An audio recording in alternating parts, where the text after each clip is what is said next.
Okay, today's April 14th. Just a little update on where we are. I learned something out here. It's really, really hard to use plumb bobs when you've got a cat in the shop. Yeah, you make it really, really difficult to use a plumb bob, don't you?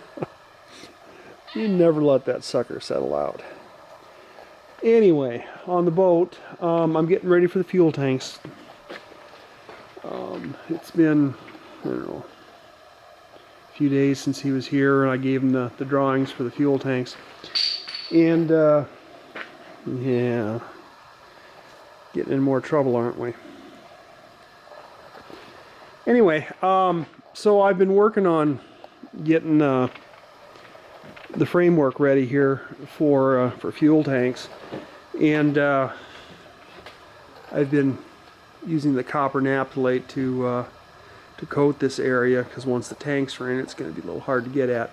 Not that I couldn't get at most of it, but anyway, I just thought I'd go ahead and do this part, especially here in the bilge. And I don't know if I'm going to paint the bilge or not. You know, George kind of says not to, and it's a lot easier to clean the bilge if it's painted though. And so I ordered a couple quarts of paint, and I don't know if I'll use them just on the tanks or if I'll go ahead and do the bilge with them. I don't know. But anyway, got a couple quarts bilge paint coming. I've got a cat hanging on my arm here. And as you can see, I got some 2x6s, and the tanks are going to sit on those. And yeah, there's always something to play with out here, isn't there?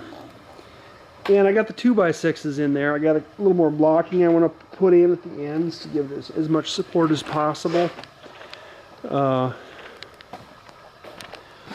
put blocking in here and up here, just to give it as much support as possible. But I've got the tank is going to have sit on about the middle of this one here, and then it's got a little lip that comes off the end of the tank that'll sit down on this board that I can bolt through. And I'm actually hoping to run a couple bolts all the way through. Oops, there you go, now you can see it. All the way through this framing.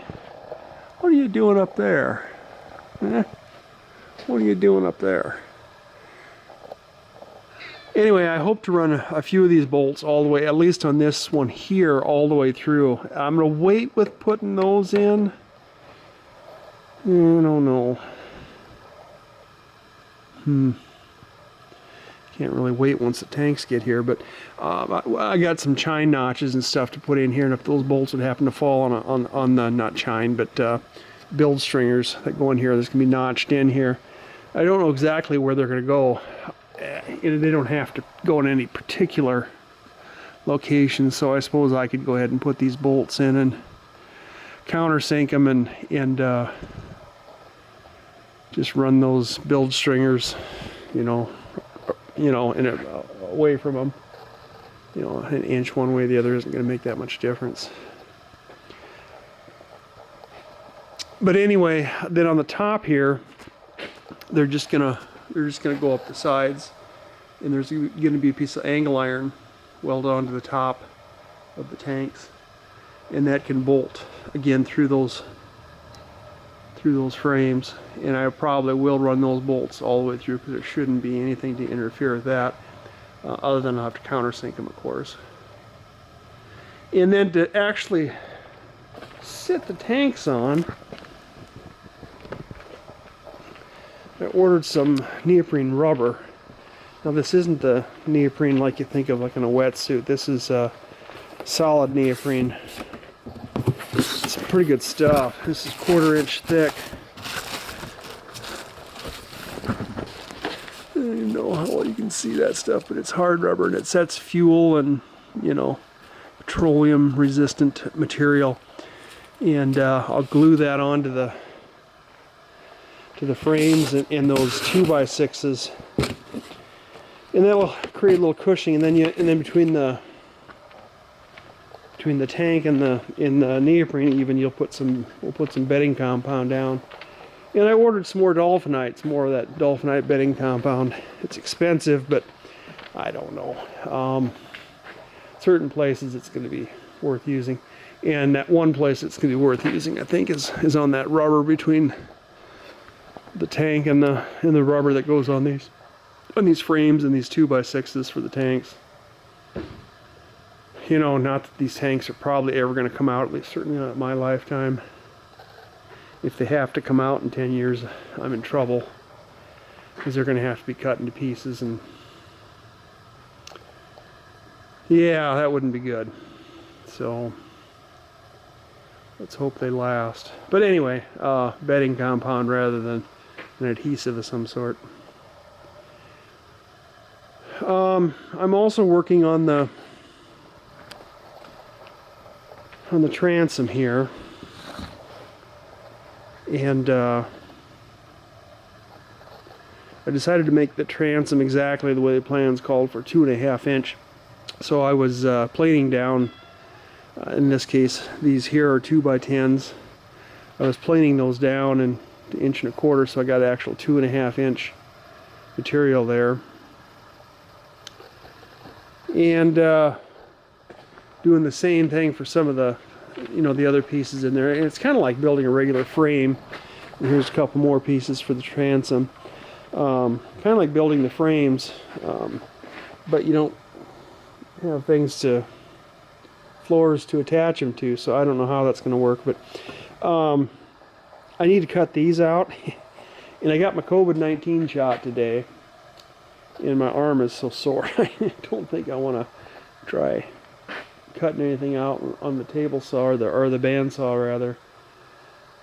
Not so much that would be that difficult, but I got to move a bunch of stuff to get at my bandsaw, so we'll see. Maybe tomorrow afternoon or whatever, I'll feel a little better. I think tomorrow morning I'm going to go do a little bit of a shopping run. I got some hardware to pick up and some other odds and ends for the project here.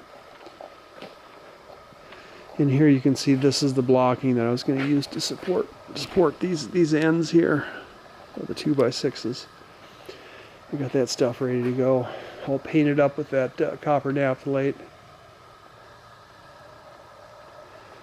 And I fixed the other one of those short frames over there. I don't know if you can see that just above the stepladder. I got a 6-inch extension I had to put on there. And I butt glued those, ran a couple dowels, glued a couple dowels in.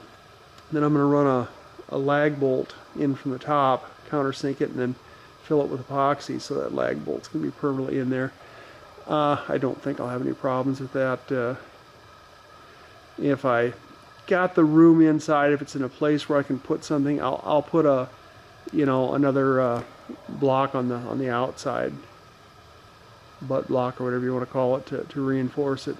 The one side I can't, because it's going to be the roof beams are going to be attached to one side on top of those frames.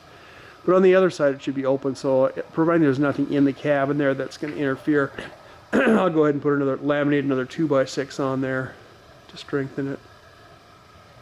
And I think I did mention this before, but I did decide to go the 9 inches higher on the pilot house.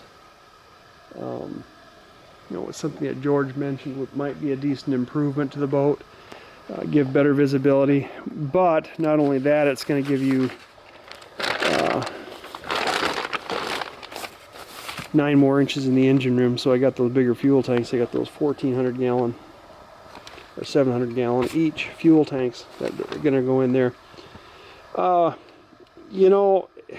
fuel tanks are going to go a bit above the water line.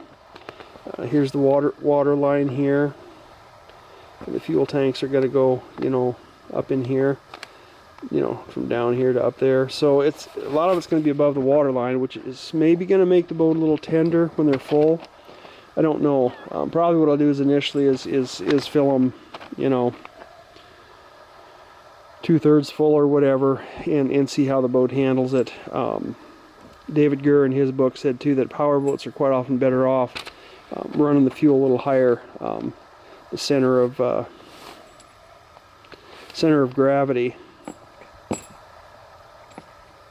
of the boat, or even a little above it. So, yeah, which I'm not sure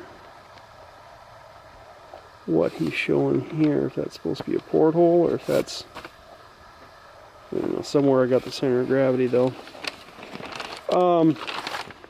Yeah, so we'll see how that works. But anyway, by raising this up 9 more inches, that brings 9 inches more into the engine room.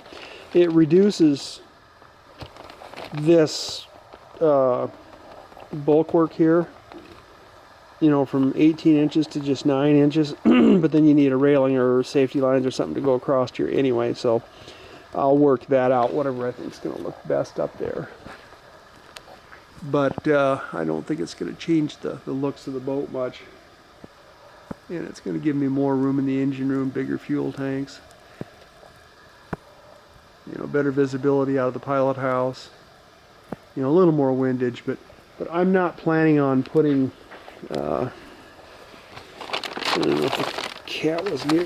He shows a flying bridge up here, and I'm not going to put a flying bridge on it. So we're gonna, I mean, that 8 inches or 9 inches I'm going to bring it up is going to be less windage than what this flying bridge would. So yeah, we'll be all right, won't we? What do you say, Q? Yeah? What do you say? Yeah, that's what you always say.